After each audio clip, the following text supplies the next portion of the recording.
డబ్బు, అనారోగ్యం, ఉద్యోగం, వ్యాపారం అప్పులతో బాధపడుతున్నారా? వెంటనే ఈ వెబినార్లో జాయిన్ అవ్వండి. నమస్తే, welcome back to Suman TV. నేను మీ సంజయ్. ఈరోజు మనతో పాటు ఉన్నారు amphi registered mutual fund distributor మరియు ఇన్సూరెన్స్ ప్లానర్ శ్రీనివాస్ రెడ్డి గారు. ఆయనతో మాట్లాడి కొన్ని విషయాలు తెలుసుకుందాం. నమస్కారం సార్. నమస్తే సంజయ్. టర్మ్ ఇన్సూరెన్స్ ఇది ఎవరు తీసుకుంటే మంచిది అంటారు? అండ్ అంతేకాకుండా టర్మ్ ఇన్సూరెన్స్లో డెత్ కవరేజెస్ కాకుండా వేరే ఏమైనా బెనిఫిట్స్ ఉన్నాయా? కొంచెం ఎక్స్ప్లెయిన్ చేస్తారా?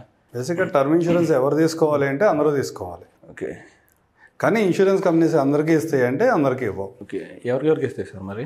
బేసిక్గా ఫైనాన్షియల్గా అండర్ రైటింగ్ జరుగుతుంది, హెల్త్ అండర్ రైటింగ్ జరుగుతుంది. ఈ రెండు పర్ఫెక్ట్ ఉన్న వాళ్ళకి మాత్రమే హెల్త్ ఇన్సూరెన్స్ టర్మ్ ఇన్సూరెన్స్ ఇస్తారు. బేసిక్గా వీటిలో ఎలా ఉంటుంది అంటే, సపోజ్ ఒక ఆర్డినరీ పర్సన్ టర్మ్ ఇన్సూరెన్స్ తీసుకోవాలంటే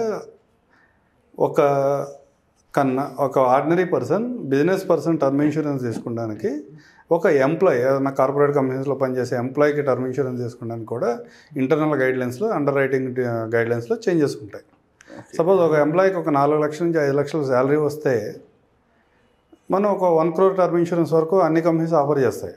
ఓకే. అదే ఒక బిజినెస్ పర్సన్ కనుక ఒక 1 crore టర్మ్ ఇన్సూరెన్స్ తీసుకోవాలంటే అతని ఇన్కమ్ లెవెల్స్ ఎక్కువ ఉండాలి.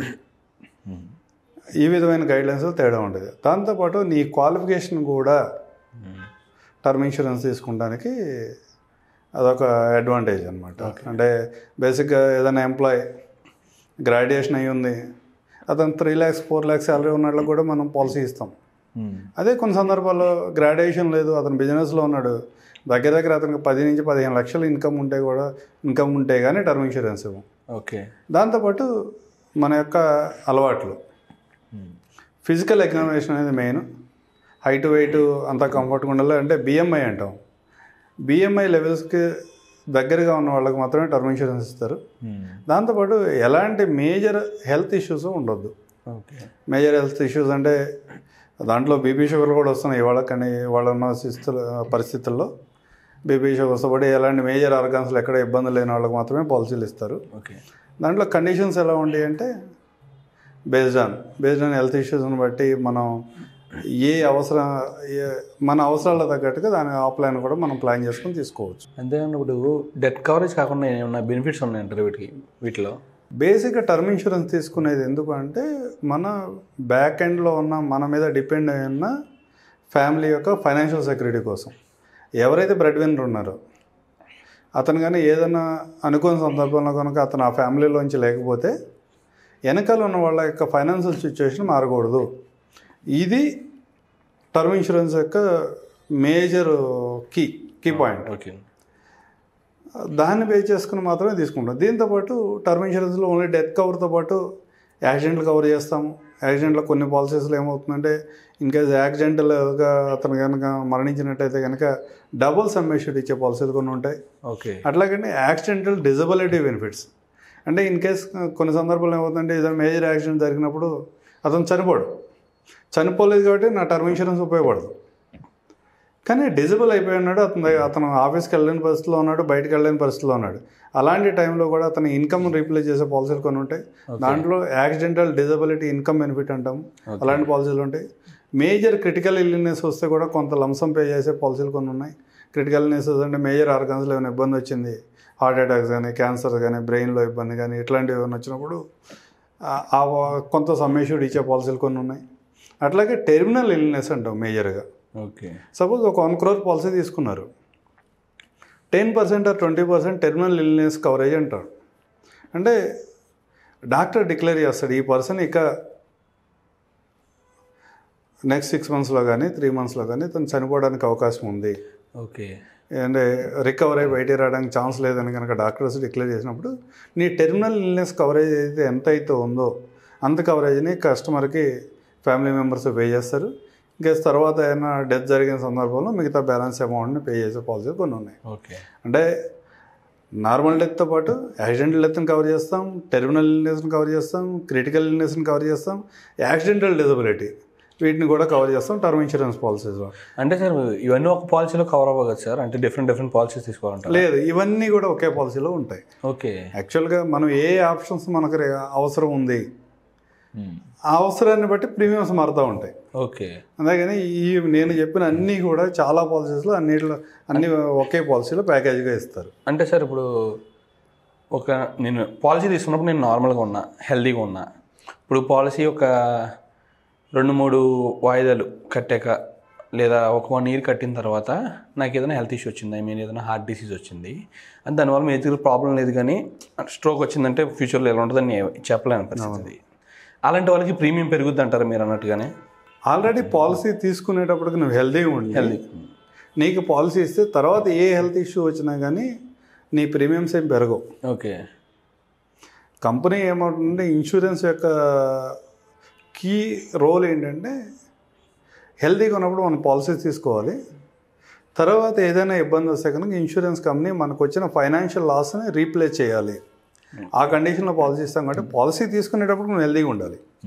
తర్వాత కూడా నీ కండిషన్స్ అని నీ హ్యాబిట్స్ అని ఆరోగ్యకరంగా ఉండాలి. అట్లా కాదు కొంతమంది అంటే కొన్ని సందర్భాల్లో నేను ఇష్టం వచ్చినట్టు ఆల్కహాల్ తీసుకుంటాను, నేను ఇష్టం వచ్చినట్టు స్మోక్ చేస్తాను, నేను ఇష్టం వచ్చినట్టు డ్రగ్స్ తీసుకుంటాను అనే వాళ్ళకి ఇన్సూరెన్స్ క్లెయిమ్స్ రావు. అంటే హెల్త్ ఇష్యూస్ వేరు, హ్యాబిట్స్ వేరు. హ్యాబిట్స్ని కంట్రోల్ చేసుకోవాల్సిందే. హెల్త్ ఇష్యూస్ని మాత్రం ఆ లాస్ని కంపెనీ కవర్ చేస్తుంది. అన్న ఇంకొకటి సార్, ఇప్పుడు మీరు అలవాట్లు అంటే వచ్చింది ఈ విధంగానే ఒక 2-3 ప్రీమియమ్స్ కట్టిన తర్వాత నిజంగా ఇప్పుడు హెల్త్ ఇష్యూ వస్తే ఈ విధంగా చెప్పారు. ఒకవేళ అలవాట్లు అయ్యి ఏదన్నా స్మోకింగ్ కానీ డ్రింకింగ్ కానీ అలవాటు అయ్యి ముందు లేదు ప్రీమియం తీసుకున్నప్పుడు, తర్వాత దానివల్ల ఏదైనా డిసీజ్ వస్తే దానికి ఎలాంటి అవకాశాలు ఉంటాయంటారు?